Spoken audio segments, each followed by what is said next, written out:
Russian President Vladimir Putin was weighing in just a short time ago, calling the U.S. meddling allegations lies. I just want to be very clear about this. You and the Russian government did never try to influence the outcome of the U.S. presidential election, and there will be no evidence found. Ronald Reagan once, debating about taxes and addressing the Americans, said, watch my lips. He said, no, watch my lips, no.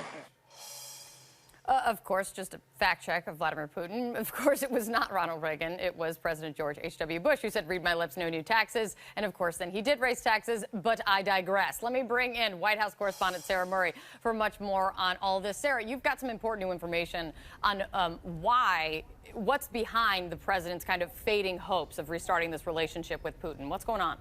That's right, Kate. We know President Trump, as a candidate, had a very rosy view of Russia. He wanted a better relationship with Russia.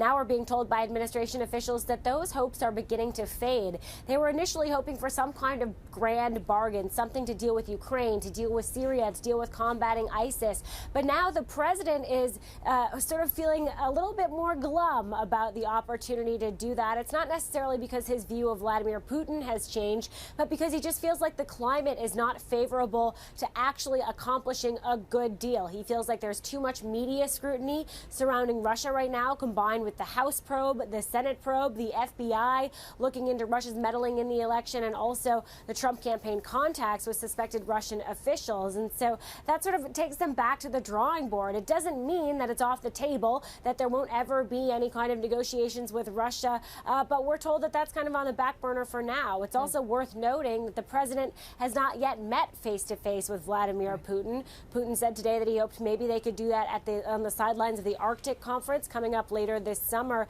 But a senior administration official says they haven't even determined whether the president will attend that. And as of right now, there are no firm plans for when the two world leaders will be meeting face to face.